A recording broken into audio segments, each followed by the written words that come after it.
Salam, selamat pagi Bapak Ibu serta saudara-saudari pemuda-pemudi GKO di seluruh Indonesia. Pagi ini di hari Kamis tanggal 16 Januari 2022, saya mengajak Anda untuk mengikuti renungan harian yang dikeluarkan oleh Sinode Gereja Kristen Ekumene di Indonesia GKO dengan berpedoman pada pola pembacaan Alkitab 4M.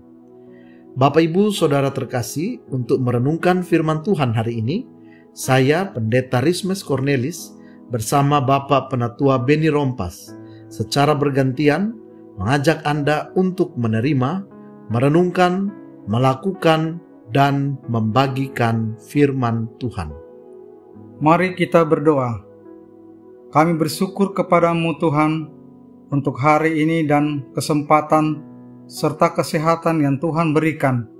Pagi ini kami akan merenungkan firman-Mu.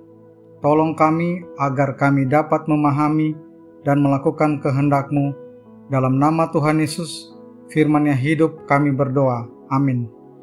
Bapak Ibu Saudara, pembacaan firman Tuhan hari ini terambil dari surat Roma pasal 5 ayat 8 dengan judul Kita adalah orang-orang berdosa. Roma 5 ayat 8. Akan tetapi Allah menunjukkan kasih-Nya kepada kita oleh karena Kristus telah mati untuk kita ketika kita masih berdosa. Amin.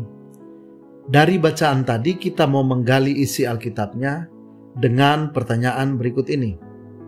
Kapan Allah menunjukkan kasih-Nya kepada manusia?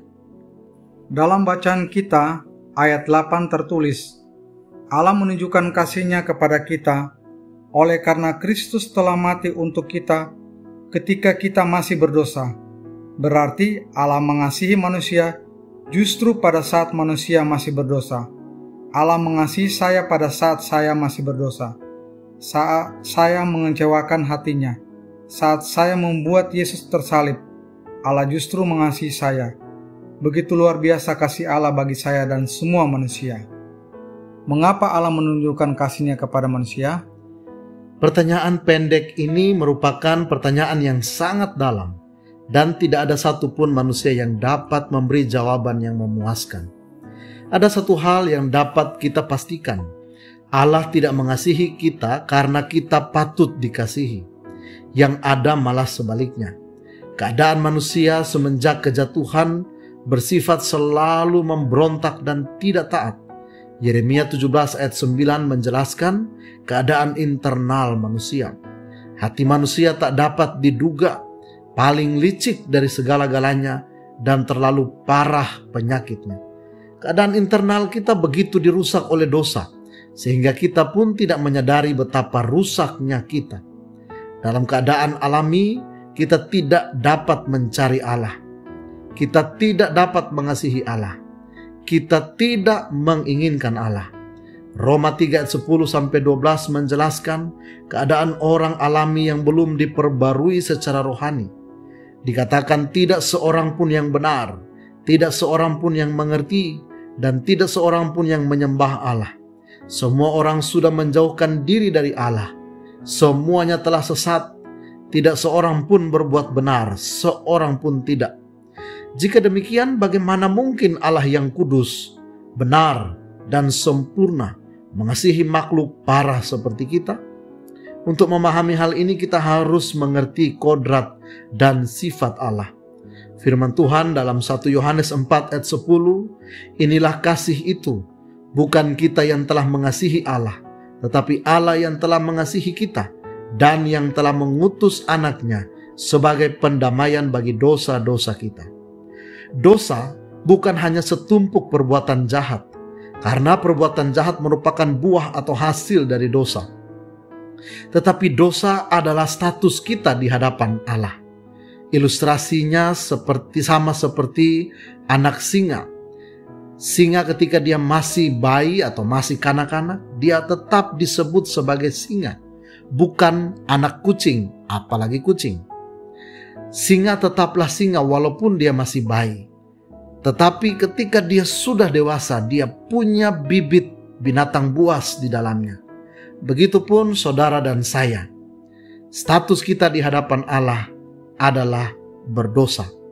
Setiap kita selalu cenderung untuk melakukan dosa. Buktinya, tanpa diajar atau dilatih, manusia bisa melakukan kejahatan dan dosa. Siapapun kita, tidak ada satupun yang benar di hadapan Allah.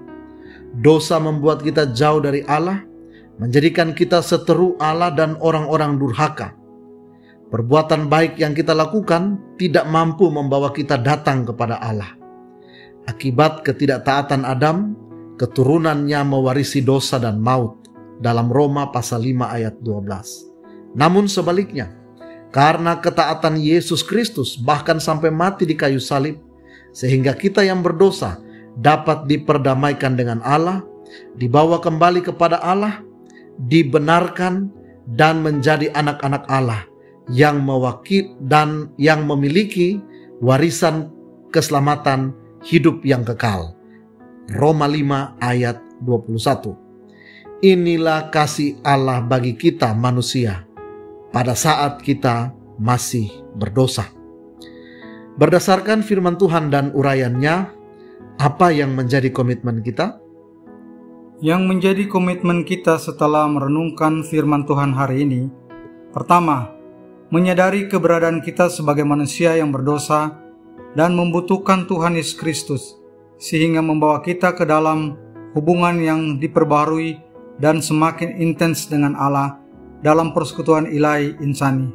Kedua, tetap mensyukuri dan menghargai pengorbanan Tuhan Yesus Kristus di kayu salib. Dia mati supaya kita hidup dalam damai sejahtera dengan Allah. Ketiga, berkomitmen untuk terus memperbarui hidup dari sehari ke sehari dalam iman kepada Tuhan Yesus Kristus oleh karya Roh Kudus. Amin. Mari kita lakukan komitmen kita. Setelah merenungkan firman Tuhan hari ini, mari kita mulai dari diri sendiri untuk memberi keteladanan sebagai anak-anak Tuhan yang telah merasakan kasih Allah dalam Yesus Kristus.